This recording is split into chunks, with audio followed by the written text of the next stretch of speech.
இன்னைக்கு நம்மளோட தமிழ்நாடு அரசு ஒரு புதிய நோட்டிபிகேஷன் வந்து விட்டிருக்காங்க. இது வந்து ஒரு மிகப்பெரிய நல்ல விஷயமும் கூட தான். கூட்டுறவு பயிற்சிக்கான ஒரு மிகப்பெரிய 2026-27க்கான கோர்ஸ் வந்து ஓபன் வந்து பண்ணிட்டாங்க. 12th டு எனி டிகிரி வரைக்கும் முடிச்சவங்க அப்ளை பண்ணிக்கலாம். ஏஜ் லிமிட் வந்து 18ல இருந்து 58 வயசுக்குள்ள இருக்கிற யார் வேணாலுமே இதுக்கு வந்து எலிஜிபிள் தான். நீங்க 12th மட்டும் முடிச்சிருக்கீங்கனாலும் இந்த ஒரு கோர்ஸுக்கு நீங்க அப்ளை பண்ணிக்கலாம். இல்ல நீங்க 12th முடிச்சுட்டு 3 வருஷத்துக்கான டிகிரி வந்து முடிச்சிருக்கீங்க அப்படின்னாலுமே நீங்க இதுக்கு வந்து எலிஜிபிள். இதுல ஒரு மிகப்பெரிய மித் அப்படின்றது இருக்கு. இந்த சர்டிபிகேட் வாங்கிட்டோம் அப்படின்னாலே நமக்கு வந்து கவர்மெண்ட் வேலை கிடைச்சிருமா? இது உண்மைதானா? இது வந்து ஈஸியாவே நிறைய பேர் வந்து கோஆபரேட்டிவ் டிபார்ட்மெண்ட்ல வேலைகள் வந்து வாங்குறாங்களே, இதெல்லாம் வந்து உண்மையிலேயே வந்து உண்மைதானா? இந்த மாதிரிலாம் நடக்குதா அப்படின்ற மாதிரியான நிறைய மித்லாம் வந்து இருக்கு. இது அப்படிதானா? இதுல என்ன மாதிரி பெனிஃபிட்ஸ்லாம் வந்து இருக்கு? இதை முடிச்சா நமக்கு உண்மையிலே என்ன பெனிஃபிட்ஸ் கிடைக்குது அப்படின்றத ஒரு கிரவுண்ட் ரியாலிட்டி, ஓகேங்களா? ஏன்னா இது முடிச்ச நிறைய பேர் வந்து என்னோட ஃப்ரெண்ட்ஸ் டிபார்ட்மெண்ட்ல இருக்காங்க. அவங்க கிட்ட பேசின வரைக்கும் தெரிஞ்ச வரைக்கும் எல்லாத்தையும் நான் அவங்க கிட்ட ஷேர் பண்றேன். இந்த கோர்ஸ் முடிக்கிறது நமக்கு 100% ஒர்த்தா அப்படின்றத இந்த வீடியோ நான் தெளிவா சொல்லிடுறேன். ஓகே, ஃபர்ஸ்ட் இந்த கோர்ஸ் வந்து மொத்தம் 28 டிஸ்ட்ரிக்ட்ஸ்ல வந்து நடக்குது. எந்தெந்த டிஸ்ட்ரிக்ட் அப்படின்றமே நான் இந்த வீடியோலயும் தெளிவா சொல்லிடுறேன். வீடியோ தொடர்ந்து பாருங்க. இதுக்கு அப்ளை பண்ணக்கூடிய லிங்க் இந்த வீடியோக்குள்ள டிஸ்கிரிப்ஷன்லயும் வச்சிருக்கேன். உங்களுக்கு வேணும் அப்படி ஒர்த்தா இருக்கு அப்படின்னு இந்த வீடியோட எண்ட்ல நினைச்சீங்க அப்படின்னா உடனே இந்த ஒரு கோர்ஸுக்கு அப்ளை பண்ணிடுங்க. ஸோ இதை பத்தின டீடைல்ஸ் எல்லாமே பார்க்கலாம் வாங்க. ஓகே, இது வந்து டிப்ளமோ கோஆபரேட்டிவ் மேனேஜ்மெண்ட்ல எவ்ரி இயர் வந்து பாத்தீங்க அப்படின்னா அந்த கோர்ஸ் வந்து கண்டக்ட் வந்து பண்ணுவாங்க. இது வந்து பாத்தீங்கன்னா கூட்டுறவு வங்கிகள் சார்ந்து, கூட்டுறவுல நிறைய வங்கிகள் இருக்கு, ஓகேங்களா? டைரக்டான மத்திய கூட்டுறவு வந்து வங்கி இருக்கு. பிளஸ் அதுக்கப்புறம் வந்து விவசாய கடன் சார்ந்த வங்கிகள் அப்படின்றது இருக்கு. அதுக்கப்புறம் கூட்டுறவுகளை கடன் சங்கங்களுக்கான வங்கிகள் அப்படின்றது இருக்கு. கிட்டத்தட்ட ஒரு 6ல இருந்து 7 விதமான வங்கிகள் இருக்கு. இப்போ இந்த வங்கிகள்ல தான் வந்து பாத்தீங்க அப்படின்னா நமக்கான வேலைகள் பாக்குறதுக்கான ஒரு பயிற்சி கோர்சஸ் கண்டக்ட் வந்து பண்றாங்க. இது வந்து 1 இயர் வந்து நடக்குது. ஃபுல் டைமா ரெகுலர் கோர்சஸ் தான். இந்த கோர்ஸ் அப்படின்றது தமிழ்ல தான் வந்து நடக்குது. ஆன்லைன் மூலம் நீங்க அப்ளை பண்ணிக்கலாம். பட் ஆனா இதுக்கான கோர்ஸ் அப்படின்றது நேரடியா இப்போ 28 டிஸ்ட்ரிக்ட்ஸ் அப்படின்றது கொடுத்துருக்காங்களா, அந்த டிஸ்ட்ரிக்ட்ஸ்ல இருக்கக்கூடிய பாலிடெக்னிக் காலேஜஸ்லயோ இல்ல அங்க இருக்கக்கூடிய அரசு பயிலகத்திலயோ தான் வந்து பாத்தீங்க அப்படின்னா இதுக்கான நேரடியான அந்த கோஆபரேட்டிவ்க்கான அந்த ட்ரைனிங் அப்படின்றது வந்து நடக்குது. மொத்தம் வந்து 1 வருஷம் வந்து நடக்குங்க. இதுக்கு மினிமம் 17 வயசுல இருந்து 58 வயசுக்குள்ள இருக்கக்கூடிய ஆண்கள் பெண்கள் விண்ணப்பிச்சுக்கலாம். மெயினா நீங்க 12தோ இல்ல வந்து ஏதோ ஒரு டிகிரியோ முடிச்சிருக்கீங்க அப்படின்னா கண்டிப்பா எலிஜிபிள். இதுக்கு யார் யார் இன் எலிஜிபிள் தேவையில்லை, உங்களுக்கு இந்த கோர்ஸே தேவையில்லை அப்படின்றத நான் தெளிவா சொல்லுறேன். இன்கேஸ் நீங்க வந்து டிப்ளமோவோ இல்ல டிகிரியோ அதுவே நீங்க வந்து இயற்கையாவே வந்து நேச்சராவே கோஆபரேட்டிவ் தான் நான் முடிச்சிருக்கேன் அப்படின்னா உங்களுக்கு இது தேவையே படாது. ஸோ அதனால நீங்க இதுக்குள்ள வந்துக்கவே வேண்டாம். உங்களுக்கும் இதுக்கும் சம்மந்தமே கிடையாது. அது இல்லாம நார்மலா நான் பிஎஸ்சி இல்ல இன்ஜினியர் வேற ஏதோ ஒரு டிகிரி ரேண்டமா நான் முடிச்சிருக்கேன், கோஆபரேட்டிவே இல்லாம முடிச்சிருக்கேன் அப்படின்றவங்க இந்த ஒரு கோர்ஸுக்கு அப்ளை வந்து பண்ணிக்கலாம், ஓகேங்களா? ஸோ நீங்க கீழே அப்படியே ஸ்க்ரோல் பண்றதுனால இதுக்கான டீடைல்ஸ் எல்லாமே நான் வந்து உங்களுக்கு வந்து கொடுத்துருக்கேன். எல்லா கமிட்டியை சார்ந்த எல்லா பேருமே அப்ளை வந்து பண்ணிக்கலாம். ஓகே, ஃபர்ஸ்ட் இதுக்கான ஃபீஸ் ஸ்ட்ரக்சர் அப்படின்றத நான் வந்து தெளிவா சொல்லிடுறேன். டோட்டலா வந்து பாத்தீங்க அப்படின்னா ஒரு 20,000 வரைக்கும் வரும். இந்த ஃபீஸை வந்து நீங்க டேர்ம் ஃபீஸா வந்து கட்டிக்கலாம். இதுல வந்து இந்த tuition fees, diary fees, stationery charges, கோஆபரேட்டிவ்க்கான ஜேர்னல் பப்ளிகேஷன், ஸ்போர்ட்ஸ் ஃபீ இப்படின்ட்டு எக்கச்சக்கமா ஒரு ஒரு நிறைய ஒரு ஃபீஸஸ் வந்து வருது. இது எல்லாமே சேர்த்து 20,850 ரூபாய் அப்படின்றது ஒரு வருஷத்துக்கான, அந்த ஒரு வருஷம் அப்படின்றது இந்த கோர்ஸ் வந்து கண்டக்ட் பண்றாங்கல்ல, அந்த ஒரு வருஷத்துக்கான ஃபீஸ் அப்படின்றத சொல்லியிருக்காங்க. இதை நீங்க ஆன்லைன்ல ஃபீ வந்து பே வந்து பண்ணிக்கலாம் அப்படின்ற மாதிரி இருக்கு. இதுல மொத்தம் செமஸ்டர் எக்ஸாம் அப்படின்றதும் வைக்கிறாங்க. 6 மாசம், ஓகேங்களா? மொதல் 6 மாசத்துல ஒரு செமஸ்டரும், ரெண்டாவது 6 மாசத்துல மொத்தம் ஒரு வருஷம், ஓகேங்களா? மொத்தம் 3 செமஸ்டர் அப்படின்றது உங்களுக்கு வந்து இதுல வந்து நடக்குது அப்படின்ற மாதிரி சொல்லியிருக்காங்க. இதுல சப்ஜெக்ட் வைஸ் வந்து பாத்தீங்கன்னா செமஸ்டர் 1ல உங்களுக்கு என்னவும் செமஸ்டர் 2ல என்னவும் இருக்கு அப்படின்ற மாதிரி வந்து சொல்லியிருக்காங்க. அது போக வந்து பாத்தீங்கன்னா இதுலயுமே எப்படி நம்ம டைப் ரைட்டிங்ல லோயர் ஹையர்லாம் முடிக்கும் போது first class distribution second class இருக்குல்ல, அதே மாதிரிக்கே இதுலயும் உங்களுக்கான சர்டிபிகேட் கண்டக்ட் பண்றாங்க. கவர்மெண்ட் ஆஃப் தமிழ்நாடு அப்படின்னு போட்டு அந்த கோஆபரேட்டிவ்கான சர்டிபிகேட் இருக்கும்.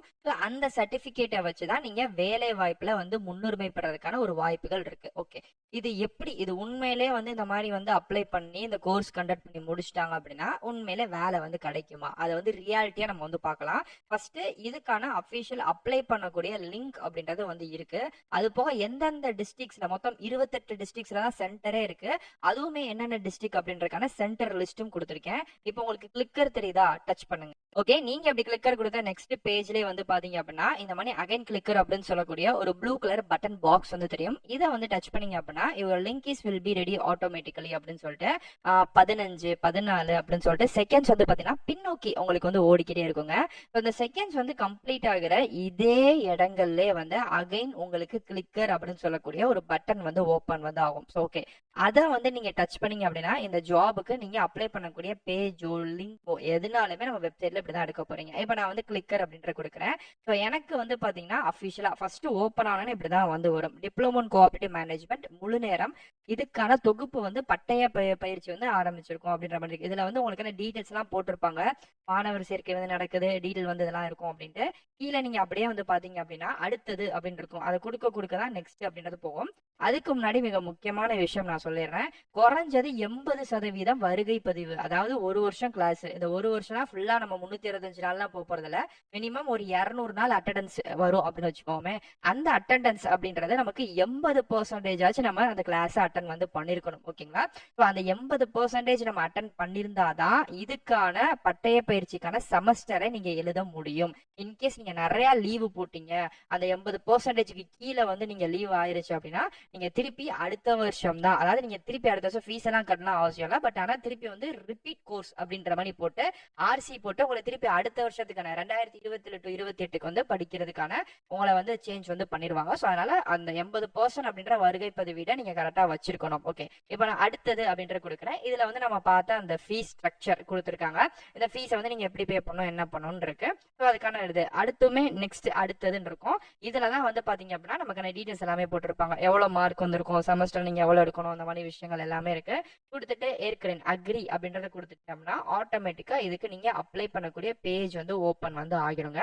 ஸோ இதுல வந்து நீங்க எப்பயும் போல விண்ணப்பதாரர் பேரு, கேண்டிடேட், 10th மார்க், ஆதார் என்ன, மொபைல் நம்பர் எப்பயும் போல நம்ம நார்மலா எப்பயும் ஒரு எக்ஸாம்ஸ்க்கு எப்படி அப்ளை பண்ணுவோமோ அதே மணிக்கு தான் இதுலயுமே வந்து பாத்தீங்க அப்படின்னா உங்களோட எஸ்எல்சியோட மார்க் ஷீட் வந்து கேட்கறாங்க, சர்டிபிகேட் நம்பரு, அது எல்லாத்தையுமே நீங்க ஸ்கேன் பண்ணி அப்லோட் பண்ற மாதிரி இருக்கும். ஸோ அதுக்கப்புறம் வந்து 12th, அதுக்கப்புறம் வந்து டிகிரி. இன்கேஸ் நீங்க வந்து முதுகலைலாம் முடிச்சிருந்தீங்கன்னா மட்டும்தான் கொடுக்கணும், தேவை கிடையாது. உங்களுக்கு வந்து எஸ்எல்சி மட்டும்தான் இந்த இடத்துல கட்டாயம். 10th மார்க் ஷீட் மட்டும் தான் நீங்க 100% கொடுக்கணும். அதுக்கு மேல டிப்ளமோவோ 12th டிகிரியோ முடிச்சீங்கன்னா கண்டிப்பா கொடுக்கணும் அப்படின்றலாம் அவசியமே இல்லவே இல்லை. அதை வந்து பாத்துக்கோங்க. ஓகே, இப்போ நெக்ஸ்ட் வந்து பாத்தீங்க அப்படின்னா உங்களுக்கு 28 மாவட்டங்கள் தான் இதோட சென்டரே வந்து இருக்கு. ஓகேங்களா?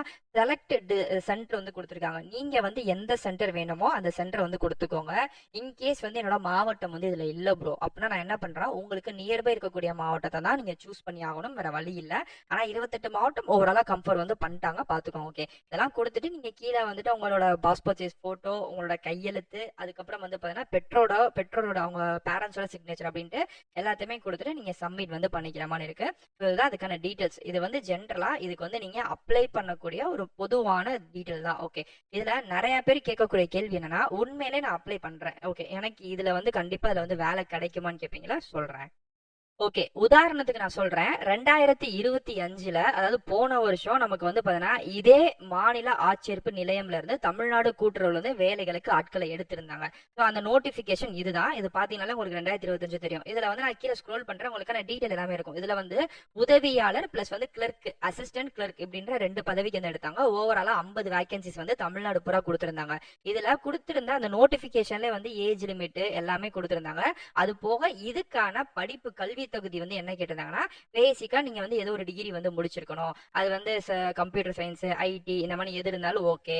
பட் ஆனா இதெல்லாம் வந்து ஜென்ரல் தான். அவங்க ஆனா கேட்டிருக்கிறது என்ன பாத்தீங்களா, மஸ்ட் ஹவ், கட்டாயமா நீங்க வந்து பாத்தீங்கன்னா கோஆபரேட்டிவ் ட்ரைனிங் ப்ராசஸ்ல நீங்க வந்து அந்த கோர்ஸ் வந்து முடிச்சிருக்கீங்க அப்படின்னா தான் நீங்க இந்த வேலைகளுக்கு டிகிரிலாம் முடிச்சிருந்தாலுமே இந்த ஒரு கோர்ஸ் முடிச்சிருந்தீங்க அப்படின்னா தான் இந்த வேலையை உங்களுக்கு வந்து கிடைக்கும் அப்படின்ற மாதிரி ஒரு முக்கியமான விஷயம் வைக்கிறாங்க. ஸோ இப்போ இதுல இருந்து என்ன தெரியுது, நம்ம என்னதான் வந்து டிகிரி முடிச்சிருந்தாலும் கோஆபரேட்டிவ்ல வரக்கூடிய அசிஸ்டன்ட்டோ கிளர்க்கோ இல்ல எந்த கேட்டகரி ஜாபா இருந்தாலுமே நம்ம இந்த ஒரு பட்டய பயிற்சிக்கான இந்த கோர்ஸ் முடிச்சு சர்டிபிகேட் வச்சிருக்கணும். ஓகே, இந்த கோர்ஸ் சர்டிபிகேட் முடிச்சிருக்கிறவங்க எல்லாரெல்லாம் முடிச்சிருக்க மாட்டாங்க.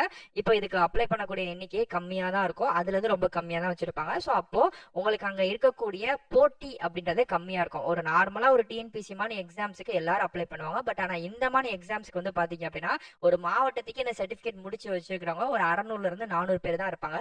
அந்த 400 பேருக்குள்ளதான் போட்டி அப்படின்றதே நடக்கும். சோ அப்போ உங்களுக்கு போட்டி விகிதம் அப்படின்றது கம்மி ஆகுது.